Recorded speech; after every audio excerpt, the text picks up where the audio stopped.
Good morning, everyone. So we'll have a short lecture on the remaining topics in court proceedings.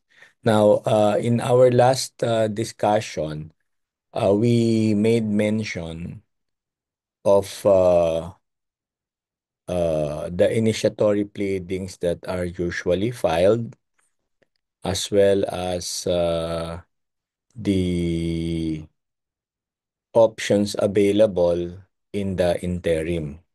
Now, usually when an initiatory pleading is filed, such as a complaint or a petition, as the case may be, so the rules allow the other party, after summons are served, to file the corresponding responsive pleading. Now, the responsive pleading can either be an answer. And in some cases, they can also file, the other party can also file a motion to dismiss, but the motion to dismiss must generally be uh, incorporated in the answer, except if the motion to dismiss the case is based on lack of jurisdiction. Kasi kung walang jurisdiction talaga, there's really no point in responding. No? But take note that pending the period to file the answer, if you file a motion to dismiss on the ground of lack of jurisdiction, you'll have to ask the court to defer also the filing of the answer until the motion to dismiss the petition or the complaint for lack of jurisdiction is resolved. Now, in to be safer, it's best to just incorporate whatever grounds you have. The grounds to dismiss would include yung lack of cause of action. Last time we discussed what lack of cause of action is, no? Kung meron kang right that the other party should recognize and this right is violated, and by reason of which you suffer damages, that is basically a cause of action. Na kung wala namang cause of action, kasi may mga tinatawag tayong dam ni absque injuria, there may be damage but there's no injury. Yung mga slight lang yung effect. In some cases, ginagamit yun as a ground, or kung iba naman yung party, hindi naman ikaw yung involved and all that. So minsan na ginagamit na wala ka namang cause of action kasi wala ka namang um, right to be recognized, etc. No. Now, assuming there is none, so once the pleadings are filed. But by the way, take note also that under the rules, yung reply is no longer allowed, no, except if in the answer an actionable document is attached, then you want to deny it, then you can file a reply. What's an actionable document? Ito yung mga document na para mga contracts or mga promissory notes where there is a right that may be imposed, no? Now, once all of these pleadings are filed accordingly, take note that um, um,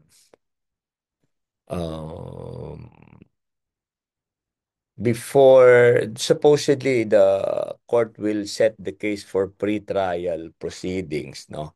But before pre-trial proceedings may be set, no? Uh, Meron tayong tinatawag na modes of discoveries, no? And I think I also discussed this last time, but to just illustrate, yung modes of discoveries are modes whereby um, parties are allowed to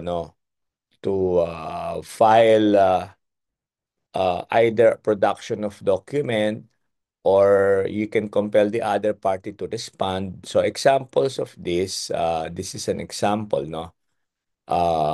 Motion directing respondent to answer written interrogatories. So here, you are asking a party to respond, no, to your questions. So actually, these modes of discoveries, the purpose of which is mainly uh, to simplify the issues by asking questions and getting admissions. You can use these admissions.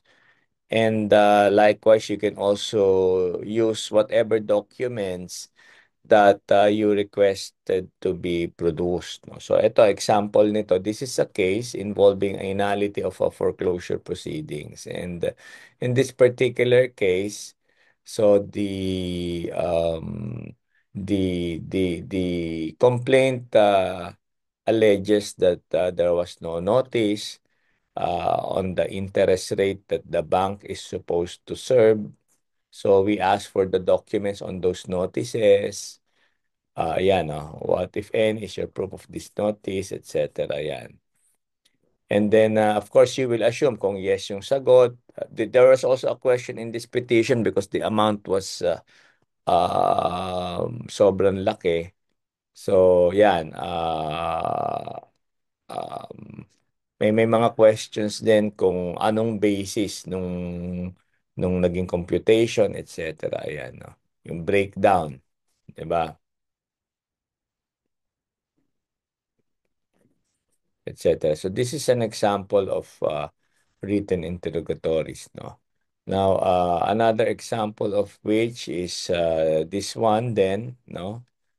Um, uh, It also seeks the production of document. Now, in this particular case, may about 29 million yung kiniklaim pero ala namang basis or proof. No? So, the written interrogatory seeks to ask for production of these documents. Yan. Parang similar din to sa Bill of Particulars na humihingi ka nung kung hindi malinaw yung complaint, magsabi ka pag ganyan. But right now, hindi na ini-encourage yung mga ganong mode. So, written interrogatories na lang. Yan. Kasi meron pa ditong ah may kiniklaim ng 29 million and the plaintiff knew na out of the 29 million, 12 million hindi pa nako-collect. So, things like that. No? So, this is an example, no, of interrogatories that under the rules now may be availed of as a matter of right, meaning kailangan sagutin. No? Now, if you, by the way, very few lawyers actually exhaust, no, the modes of discoveries, and this was this is a matter that was adopted from a foreign jurisdiction, particularly the US. So I recall when I went to Fordham Law School, so this was a topic, and I was glad that in the Philippines we also have this mode. So I got to share my thoughts on these modes of discoveries, and parang nagulat sila na a third world country like the Philippines also have this sophisticated uh, process or remedy. Um, and yun lang, maybe I'm also fortunate that when I work in a medium-sized firm in Makati, even before the 2019 rules, ginagamit na namin tong modes of discoveries. But I in my practice, wala pa akong na-encounter na kalabang ko na ginamitan ako ng mode of discoveries eh. Parang mostly ako yung nag-a-avail. Kasi nga, this is a remedy that is not really that um, common for lawyers or practitioners. Kasi nga, normally, yung additional, ano yan eh, syempre, mahirap din to pahahaba rin yung proseso pag magfa-file ka niyan eh. But to my mind, as long as it will help the case, that is fine. And also for billing purposes, syempre, Pag nakita nung client niya na nagtatrabaho kayo, you can also charge that as an additional billing, yung modes of discoveries, no? So that is definitely something that would also be encouraging, no? And but yun lang, I mean honestly, although ang tagal na niyan, even in the 1997 rules meron na yan, konti talaga yung ano. Even in law school, I don't really recall much discussion on this, no? Kasi nga hindi naman siya common, so to speak. Now, if you've exhausted already the modes of discoveries that you have to avail of before the termination of the pre-trial uh, of a case, no, the next process that will come into play is the pre-trial, no. Now, under the 2019 rules, uh, the court will have to first set a pre-trial of a case, no, and prior to the setting of a pre-trial, the respective parties will be directed to file the respective pre-trial briefs. Ano yung pre-trial briefs, no? Ah, yung pre-trial briefs, ano siya, this is, anong tawag dito? This is, both parties are directed to file the respective pretrial brief. No? Whether you're a defendant or a plaintiff, you have to submit this. So if you're the plaintiff, this is an example of a pretrial brief. No? So you'll have the summary of the plaintiff's claim. So yung summary, I mean in your own words, no? Ayan, no? So here, you will, in essence, summarize what your cause of action is and also the defendant's claim, no? Ayan, so medyo ipaparaphrase mo yung iba rito and then sa defendant's claim, ganun din. Kung denial lang, sabihin mo deny. Then it will also have to include yung mga tinatawag na stipulations and admissions of facts. So if you have a proposal, you can include there the proposed stipulations, and then you'll have the statement of the issues. Now, statements of the issues, dapat to both factual and legal issues. Kasi pagka legal issue lang ang nilagay mo, wala nang itatrial kasi legal lang. So the case might be submitted for resolution. So in the statement of facts, you'll have to be careful in laying down the legal issues, no.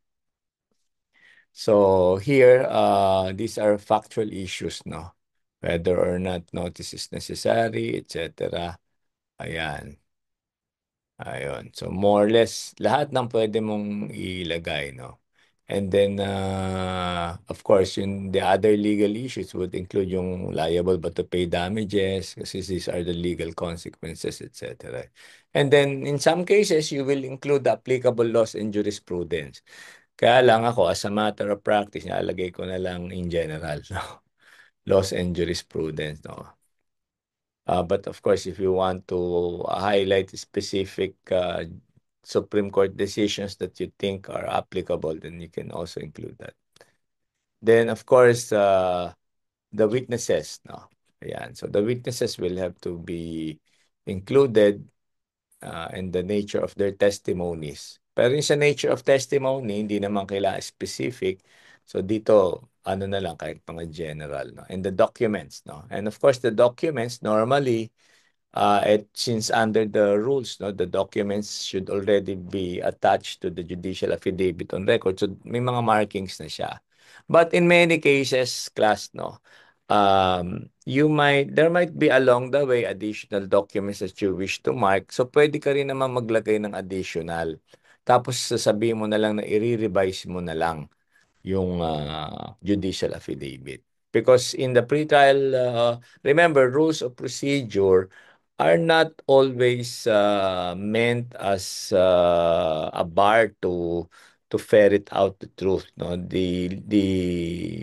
the rules of procedures are intended to, are rather interpreted liberally in the interest of substantial justice. So if you can establish that hindi mo lang na-attach because of some good reasons, I mean, pwede mo pa rin na isama. Tapos i-revise mo na lang yung judicial affidavit. And courts naman, as a rule, are very understandable. And corresponding to this, I want you to again refresh yourselves with the judicial affidavit rule. Kasi sa judicial affidavit rule, although nire-require siya na everything should already be there, but the rules does not preclude one from revising kung may mga additional facts that you think should have been included.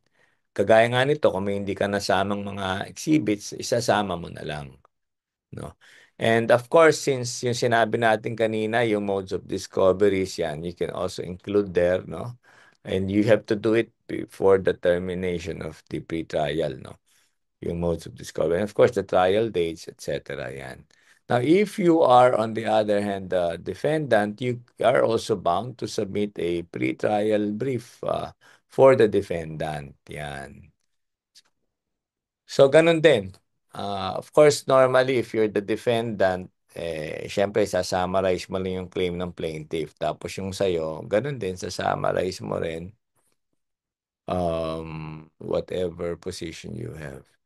And then, of course, you have to state also your willingness to enter into a compromise or alternative modes of dispute resolution. Even in the plaintiff pala, pwede mo din ilagay ito, no? If you're willing, no? And then stipulation of facts. Yung kanina wala akong pinropose but normally depende kung ano kung if you want to have some admissions, pwede mo din ilagay, di ba? Now the proposals or the proposed stipulations are meant to expedite the process, no? Kasi kung mag-a-agree na, hindi mo na kailangan i-prove, no? Once the other party agrees to it, no? Ayan. Ang tawag diyan proposed stipulation of facts. So normally yan, dito medyo madami-dami, no? And then of course, eto medyo kulang yung statement of the issues ko rito kasi dapat may factual issues pa, no? Pero nagmamadali kasi ako nito eh. I recall when I did this, I was also preparing for my dissertation. Pero normally medyo kulang yan ha. Sinabi ko lang whether may cause of action o wala. Eh, no? And then of course, ganun din, applicable laws and jurisprudence, and then witnesses, and then the documentary exhibits, etc. And then of course, ayan. Here, naglagay lang ako reservation. Although may mga judges na stricto, may mga hindi minsan bahala na si Batman kung papayagan ka, no? Kasi dito may mga documents pang hindi nakukuha eh. So parang sinasabi ko lang na sinisecure pa lang. Ayan. In some cases, pinapayagan naman. Something like that. So this is an example of the pre-trial brief for the defendant, no? Now, of course, once the pre-trial proceedings is set, no, what the court does, on the other hand, is to mandatorily refer the case for PMC. Mandatory yon.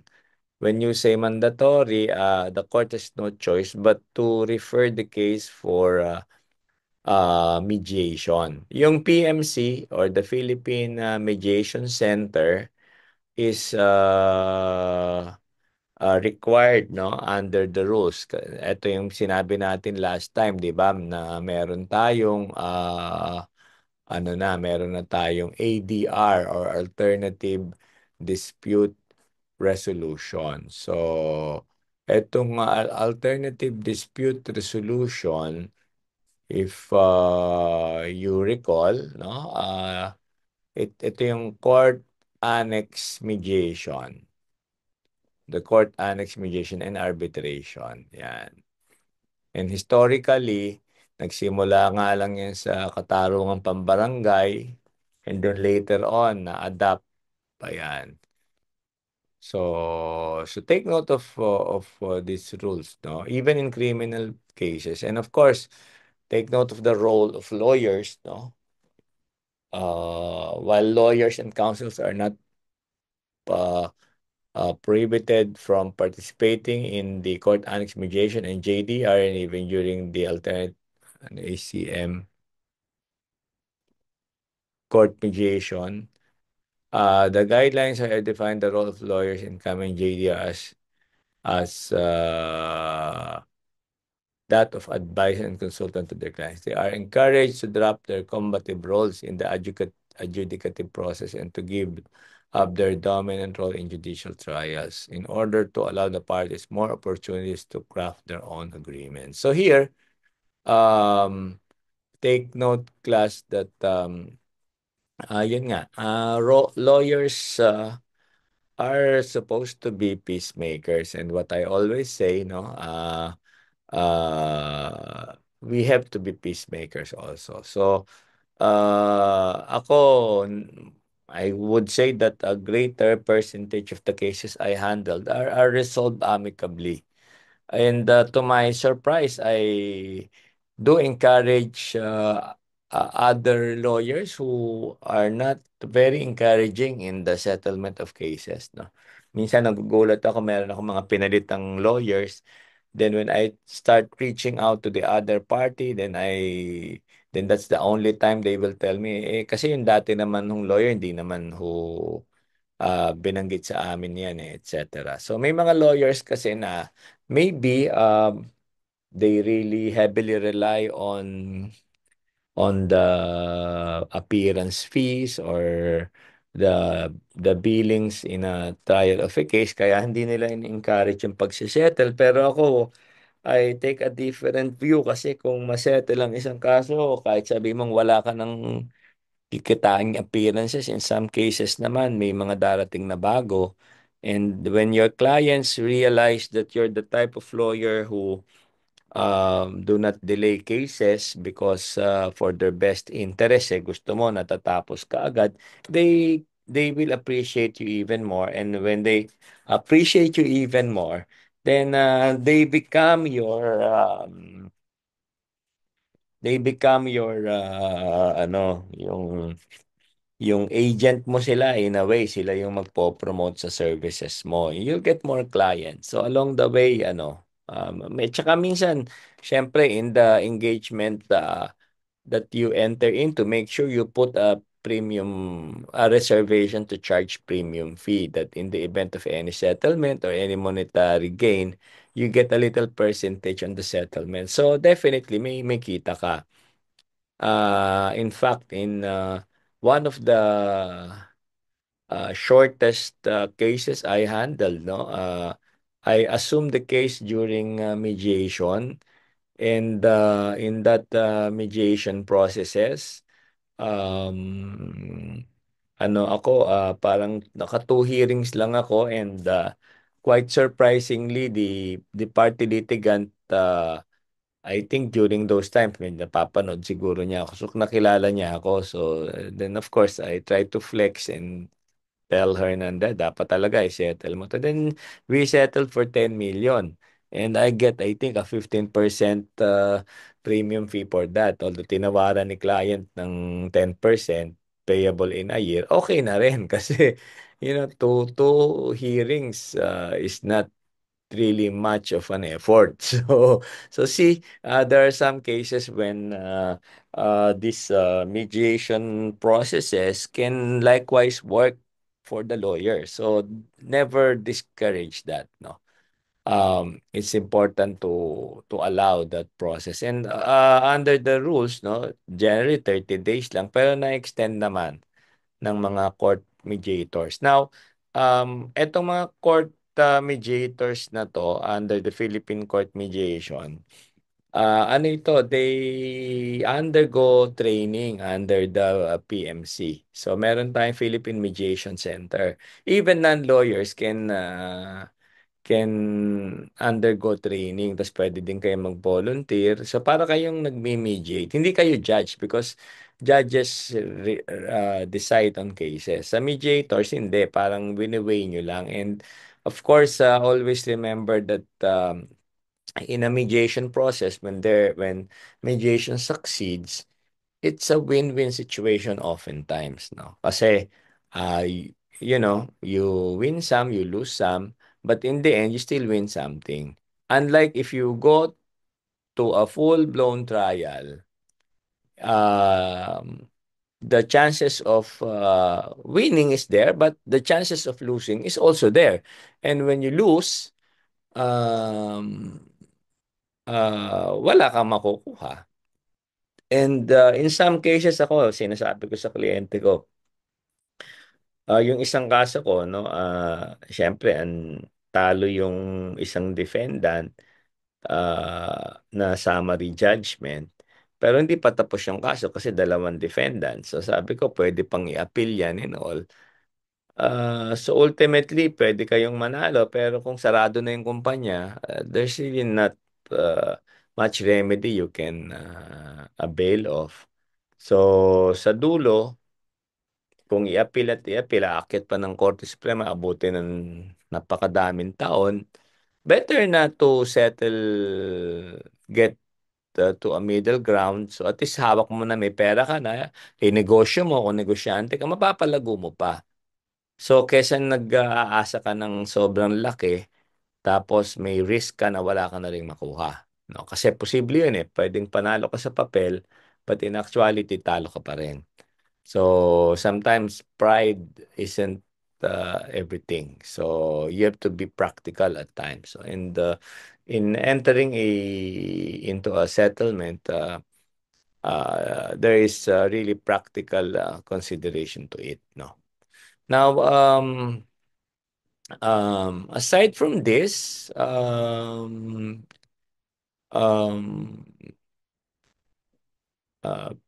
take note that if the court annex mediation is unsuccessful, tinatanong din naman ng courts, no, even before pa mag-PMC, kung willing ba mag-judicial dispute resolution or yung JDR.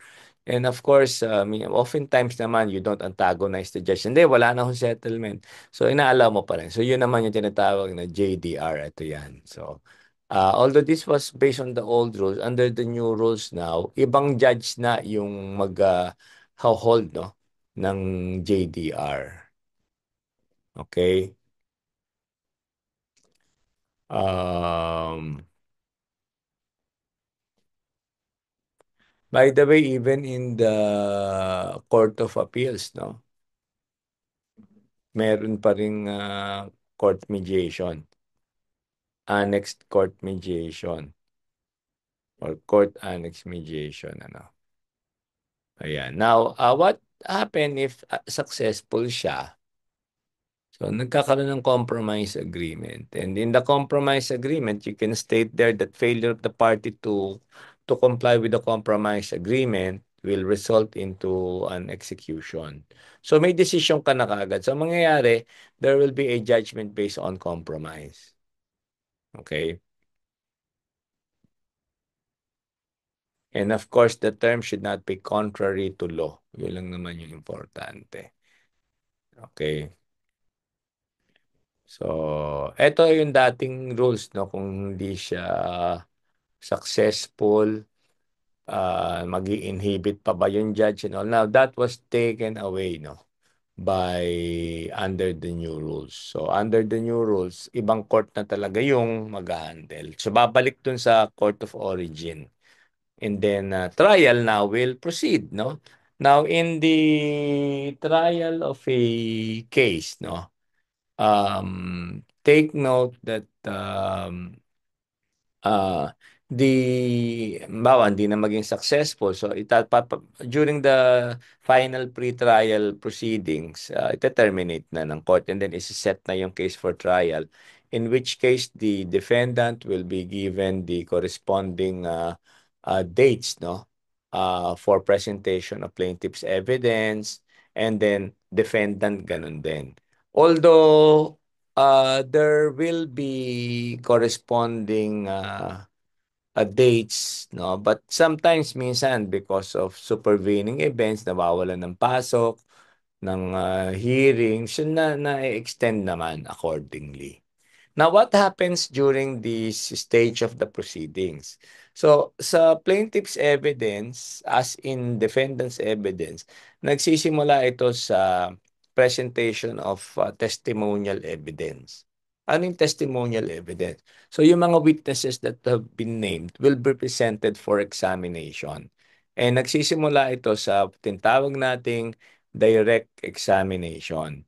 So the proponent will present a witness, and then before the presentation of the witness, the purposes will be stated. In some cases, pwedeng isama na sa judicial affidavit yung purposes. And I think you've no, yung last time, 'di ba? Inano natin yung samples nung uh, judicial affidavit, no, under the judicial affidavit rule, no. Um,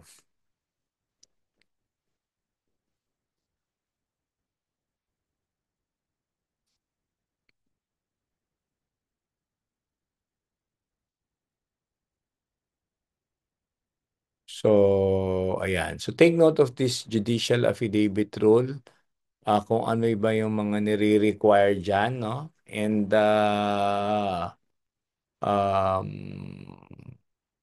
along the way,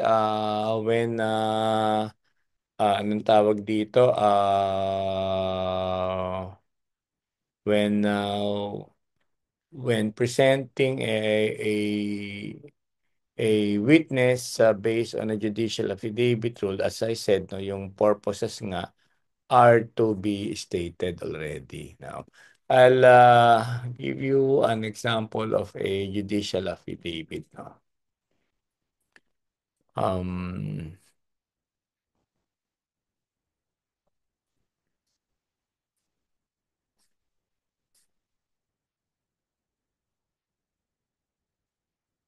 Now, take note sa judicial affidavit, no, under the judicial affidavit rule, ano siya, para ka din nagpe-present ng witness on direct testimony. In which case, you are not supposed to ask leading questions, no? Kumbaga hindi ka pwedeng mag-ask ng leading questions. So parang dun sa mga unang na-discuss natin, talagang one step at a time. Do you know the witness? Hindi ka mag-ask. Take note of questions that may be objected to, yung mga multiple questions. Di pwedeng, what and when did you ganyan? So, dalawang question yun. O, kaya hindi ka din pwede magtanong ng mga questions na you are seeking a lengthy explanation. Kailangan one answer, one question. So, talagang anong tawag dito? Ano ka dapat? Anong tawag dito? Nag-ano ka? One question at a time. Parang ganun. Hindi yung anong tawag dito? Para ka lang naglagay ng affidavit o paragraph, no? Kasi ma-o-objectan ka. Yan ang reality ng coming up with the judicial, or complying rather with the judicial affidavit rule, no. Now, so this is an example of a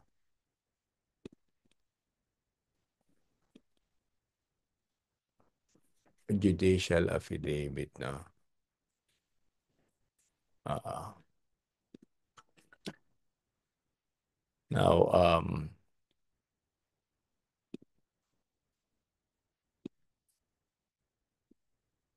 yan. So, in this judicial affidavit rule, as you can see, The offer of the testimony is stated. This is actually criminal complaint, no? Ayan. Are you the same complainant? Do you know the accused? Talagang what is this transaction? Kumbaga, one question at a time. Yan. And then ilalagay mo dun yung identify niya. Para kang nag-testify in court, no? Except that you're not actually testifying in court. Or rather, except that the questions have already been asked and the answer had already been summarized. Ayan. So, kita nyo one step at a time. Ina-avoid niya yung mga leading questions. Hindi ka pwede magtanong na, what is the penalty? Hindi, leading na yun. How much does he owe? Hindi ganun. Talagang para ka nagtatanong ng question and answer, etc. No? That's how you do it. No? Ayan. And then there's this attestation where uh, you attest that this was taken, etc. No, and then it's notarized and all. No,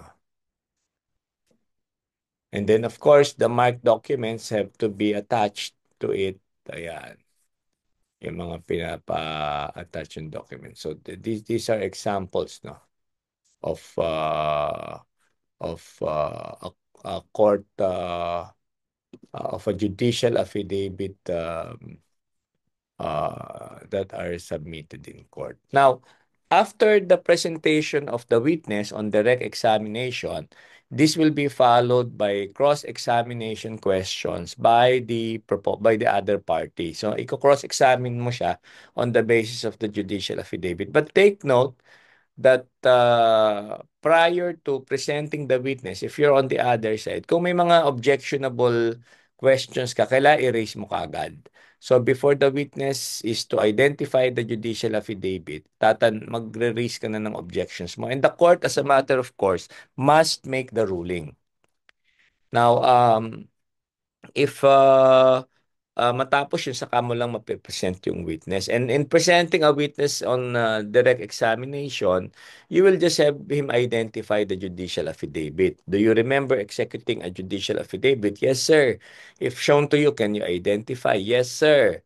I have here a document dated so and so. Do you recognize this? Yes, sir. What is this document?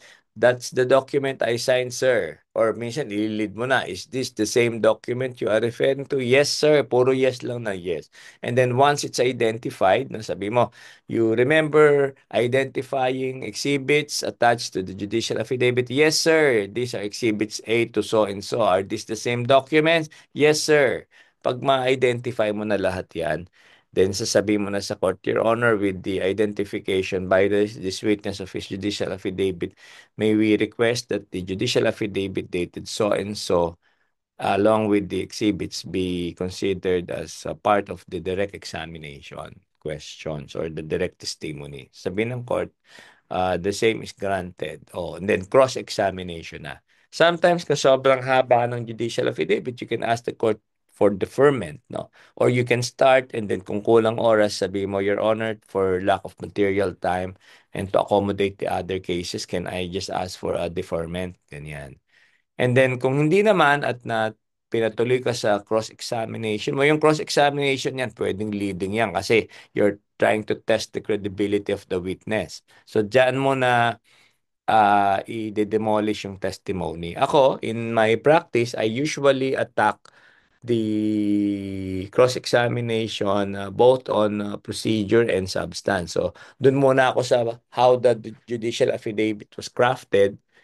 If I can establish that minsan kitang-kita man, bawa, ninotaryo sa Pasig, tapos yung testimony, kinuha naman, bawa sa Pampanga. So, obvious naman na hindi hindi humarap sa notaryo publiko yung affayan. So, minsan itatrap mo siya. Sabi mo, oh, Mr. Witness, you said in your judicial affidavit that you you made this judicial affidavit in Pampanga. Is that correct? Yes, sir. Because that is where your office is. Yes, sir.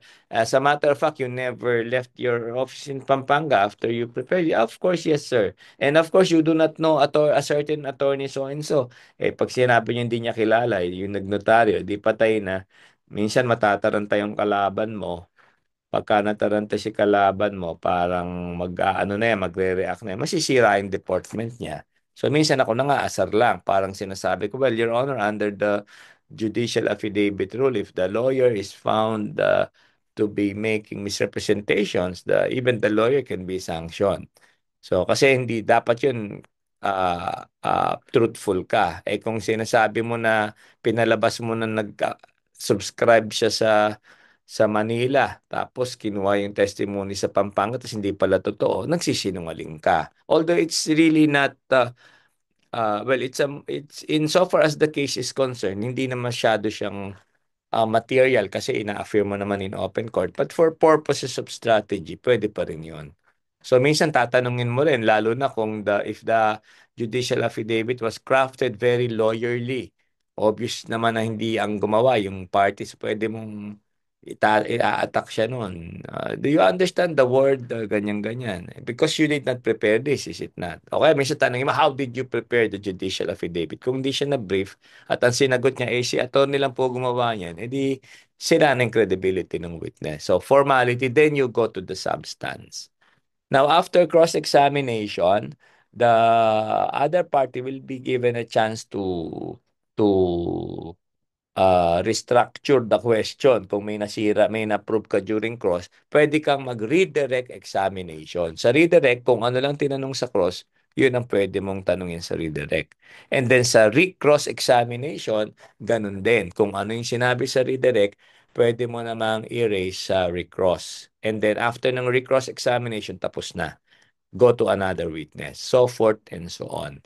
And then in the end, no, kung matapos na lahat ng testimonial um, evidence mo, no, um, the next stage of the proceedings is the submission of what we refer to as a formal offer of evidence. Ayan na yun. So kung natapos na lahat ng witnesses mo, yung testimony, doon ka na magsasabit ng tinatawag nating formal offer of evidence. Ito naman yung i-offer mo this time, hindi testimony, kundi yung mga documents that were identified. So this is an example of a formal offer of evidence. Ayan. Yung exhibit, kung anong exhibit, yung document, and yung purpose. Ayan. Ayun. So, kung ano yung mga purposes mo as part of the testimony, usually ganyan, etc. And then, along the purposes of your formal offer of exhibits, you'll have to attach also the documents, no? Yan. So, yung mga ano mo. By the way, these are PDF file. Ngayon, under the present rules, all pleadings are now required to be submitted by email. And even under the new rules, yung lawyers na ang may mandate to mark their exhibits and to ensure that these exhibits are compared with the original as shown to the other party. Before, court yung nagmamark. Pero sa bagong rules, ganyan na daw eh. So, hindi na nagpe-pre-marking. No? But in some cases, nagpe-pre-marking. Yung pre-marking, yung court yung nagmamark eh. Dapat ganyan eh. So, I think soon enough, ika-clarify ng court yan. So, ganyan. Yung formal offer of evidence. Then, after that, the court will definitely rule on admissions of the formal. By the way, bago pala, after mag-file ng formal offer of evidence, no, the concerned party naman, the other party, is given an opportunity to comment on the formal offer. So yan, either mag-object ka or magko-comment ka lang. Ayan. So if you're the other party, yung ino-offer nung kabila, bibigyan mo ng comment or opposition. So kung ano man, eto this is again a case against a bank. So ayan, kung ano yung gusto mong i-comment, no? Kung gusto mong sabihin misleading siya, o kagaya nito, the purpose for which the same is being offered is misleading, irrelevant, the reduction of the credit line has nothing to do with the causes of action raised in the complaint. Ayan. The purpose is misleading when the document shows the limitations of the interest and other charges that could be imposed. The specific monthly interest, which is based on a monthly repricing, is not contained in this document and does not dispense the requirement of notices. Kasi dapat may notices sila, etc. Yan. So, yeah, ano mo. And then, you will also pray. Yung isa, ang prayer to admit. Ikaw naman, ang prayer mo, ayan, um, ma-take note, no? Yung objections mo. Dun sa isa, ang purpose is to admit, no, the evidence. Ayan.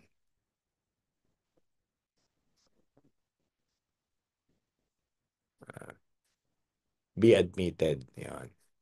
So take note. Now, of course, as I said, no, both parties are given time. Nagbabari yung time, minsan 10 days, minsan 15 days, and minsan kung kailangan mo additional time, you can ask for an extension. Thereafter, the court will now rule on the formal offer. Usually, ang ruling naman yan ina-admit, no? As part of the testimony and subject to the appreciation of the court when the case shall be submitted for resolution. Yung probative value niya, subject to evaluation by the court. And take note, pag civil case, preponderance of evidence, kung sino may mas madaming ebidensya. Pagka criminal case, proof beyond reasonable doubt. Now, after the first party goes through this process, yung isang party naman ang susunod, no? um, which is the defendant. In some cases, pwede ka yung tinatawag natin demurrer to evidence. Kailangan with leave lang para pwede ka pa mag-present ng ebidensya mo. Kaya lang medyo risky yung mga ganong processes, no? So better submit your evidence na. Kasi sa demurrer to evidence, parang kahit hindi ka na mag-submit ng ebidensya, parang mayabang ka eh. Wala ka ng ebidensya kahit submit yan. So bakit ka papayag? Mag-present ka pa rin ng ebidensya. So it will now be the turn of the defendants to present their evidence, and it will have to go through the same process until after the case shall be terminated. So kung natapos ka na rin, same processes as the plaintiff, then the case shall now be deemed submitted for resolution. And normally, courts are given 90 days to decide on the case. But take note of the ruling of the Supreme Court and the guidelines, no, where decisions must be based on evidence. Hindi ka pwedeng magdi-decide ka, hindi mo dinidiscuss yung evidence plus the law where it is based. So I will also be sharing the guidelines on that, no, which you should just go over. Now, of course, when the case is later on decided, no, either for or against you, the other party is given an opportunity to file what we call as an appeal, no. So depende na lang kung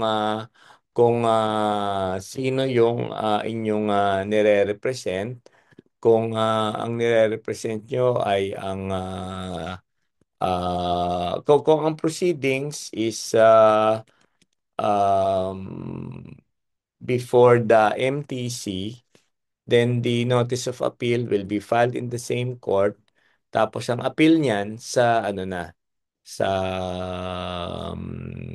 anong tawag dito, sa RTC. Pagka sa RTC naman, you can appeal the decision of the RTC to the Court of Appeals.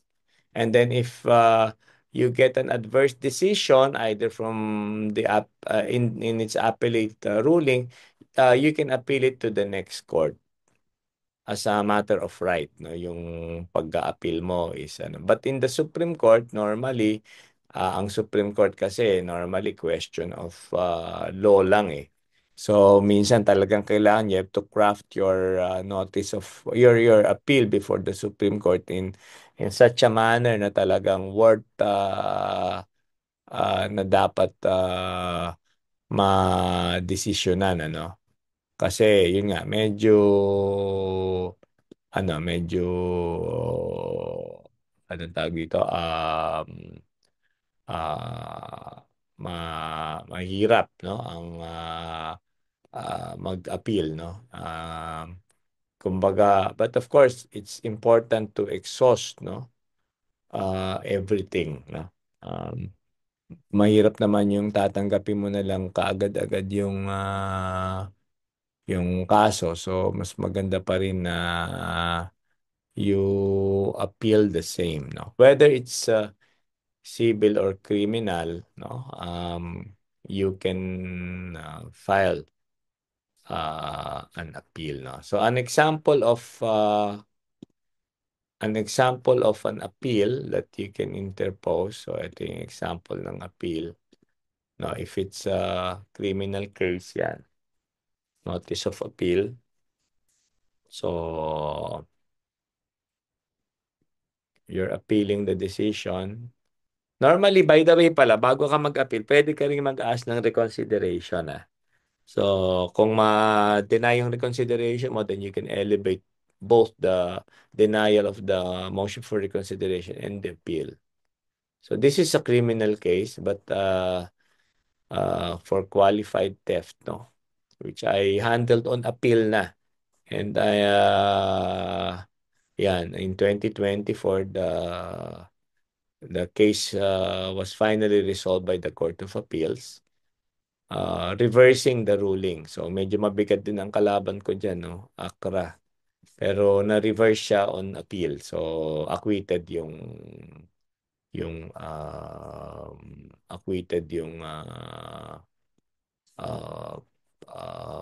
plaintiff. Rather yung accused, no? So pagka criminal case normally yeah, yun nga ganyan ano. Um Kapag ka naman civil, ito although ano ito ongoing pa. This civil case naman, no? Family Case Protection Order. Yan. So, uh, then of course, when you file an appeal, uh, the Court of Origin is mandated to transmit the entire records to the appellate court, no? Na-numberan yan. So normally it takes a while before it can transmit the entire records. And once the entire records is transmitted, ayan na, you will now be directed by the appellate court, no, to file your brief, no. Pagka sa Court of Appeals, defendant's brief or plaintiff's brief or appellant's brief or appellee's brief. Ang appellant yung nag-a-appeal. And then pagka sa RTC naman, normally memorandum of appeal na parang memo lang. Pagka CA2, pag MTC to RTC. Pero kung RTC to Court of Appeals, yun, brief, no? Now, of course, yung trial brief, medyo, ano, quite um, extensive ang, ano, pre-trial rather pre-trial brief rather appellant's brief or appellee's brief as the case may be no kasi ano yun medyo anong tawag dito ano siya extensive no um an example of uh, a brief, no? Is like this, no? Short lang siya, short band pero medyo mahaba-haba. Ayan. So meron pa yang you have to also file yung Yan yung assignment of errors. Tapos meron pa siyang table of contents. Yan. So, you will summarize that. So, this one, makikita nyo, no? It's a 33-page pre-trial brief. Rather, appellant's brief. No, medyo mahaba-haba. Ayan. Oo. So, medyo madugo itong kaso na ito. So, and as I said, no, anong tawag dito? Maano siya, may index pa na sinasubmit sa sa Court of Appeals. So, ito, I'll give you a sample also.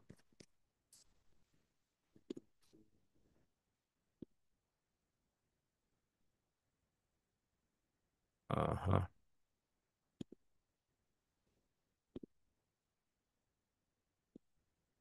Yan. Yan yung parang table of contents.